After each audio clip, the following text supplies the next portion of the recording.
for me, my mantra is shed, heal, evolve. It's been helping me through every situation of my life. It's part of my tagline for Soul Garden and all the projects that I work on, because it's the cycle to shed, release, find out your way of healing, and continue to elevate and evolve and recycle, repeat, repeat, repeat.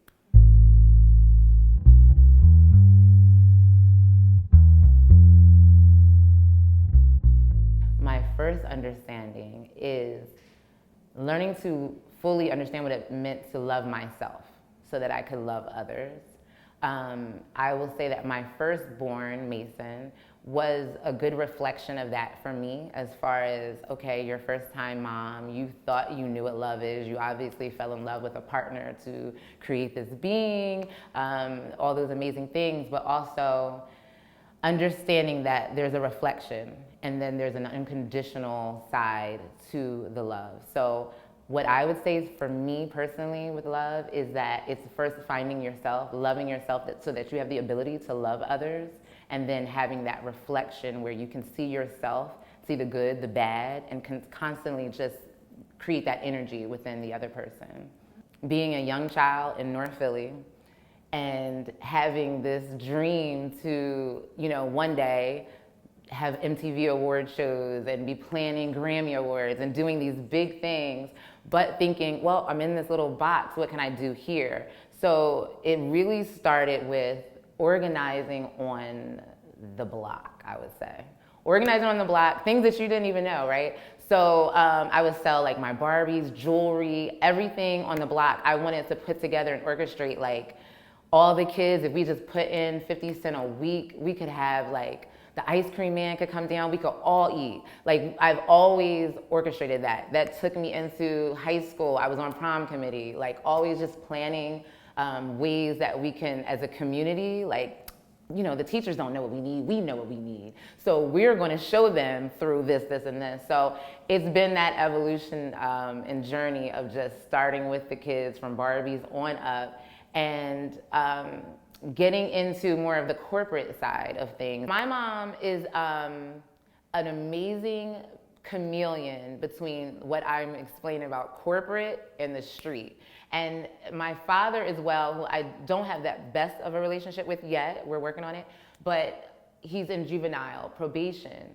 So they both worked in the same field, so I learned a lot between trying to keep the community together and knowing what people say, the man, knowing the strategy behind it, so you got your street smart. So my mom is like a very, okay, I know the psychology behind it. I know what I can and can't do. However, there's some people here who have just moved from this country, or these people that are in need, and I know how to work the system to make sure that I'm meeting the needs of those who are here for my help. This is what I'm doing. And I think anytime people are in those situations with social work and working in the community, you have to give and take, like, who are you helping and how are you strategically helping, so that it's not people just getting over on the system, but that you're effectively helping. And that's my mom, those are the things she taught me. I could say the earliest when I could understand what she was doing would be about 6 or 7. Like being in school and starting to like understand in first grade, second grade, oh, I'm going through these things. Oh wait, my mom deals with, people who have children these age. So I would say 6 or 7 is my best understanding of what she was doing. And I'll tell you a funny story. There was a trauma that happened because of some of the patients that she would work with sometimes.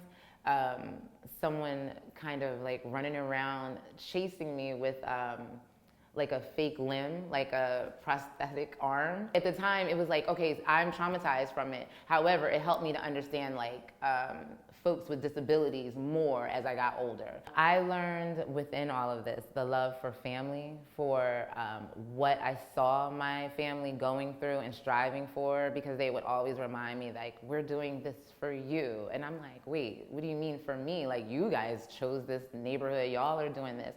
But legacy, and like, no, we're doing this for you because of that. In the transition of that, when I did lose my grandmother was explaining to me, like, you're now mom. Like, you are now taking on what I've been creating and what I've tried, like what the ancestors have given me, I'm passing it down to you. And that was, I think, a huge thing for me because at that time I had just had my firstborn. So I'm understanding what love means with another partner, love for myself, love for a new child, love for my family, and then watching my grandmother transition because she was dying and leaving those last words with me that you are now holding that. So, you know, love for everything that I had been doing, love for the journey, love for the steps, and then love for what now I have to do to leave for my legacy now and keep it going. It's like the torch has been passed. Love yourself enough, love your family enough, love your community enough to keep passing the torch.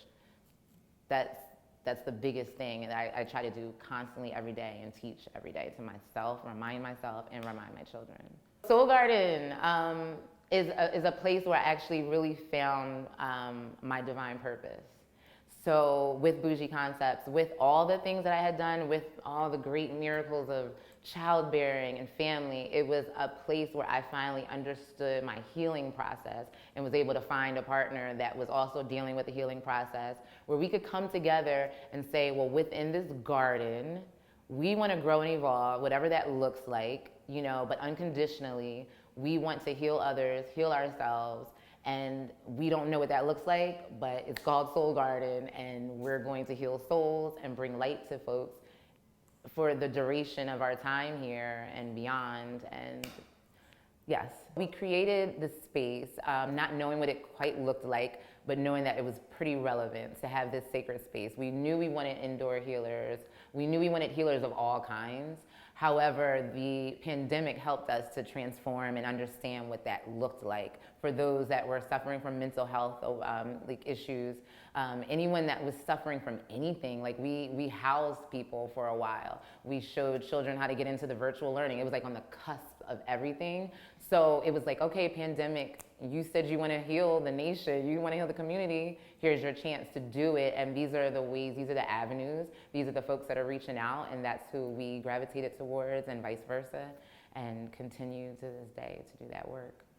I feel that the work that I do today definitely correlates to everything I've done all my life. I literally think of, you know, like the gospel song, Never Would Have Made It. Like if it hadn't been for that last step, I wouldn't even know that I would be in the situation that I'm in now, or in have the opportunity to be able to give back to girls like myself from that time period. So I feel like now more than ever, I'm able to show my own children, my own daughter who's playing with Barbies now, and other generations that yes, you can do this.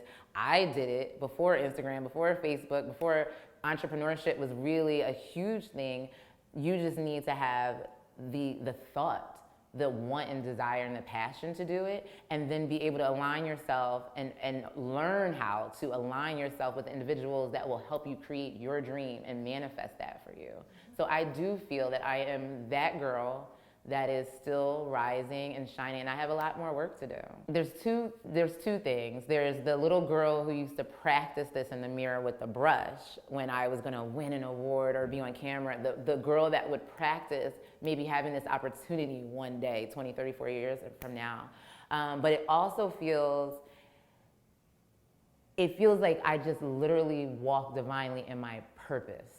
Like I know when I wake up, everything that I'm doing and everything that I can talk about, I feel it, I love it, and I'm happy about it. I'm genuinely happy about it. I don't have to, oh, how am I paying the bills? I literally love what I do, and I want to continue to do it and talk about it and create more forums to do this.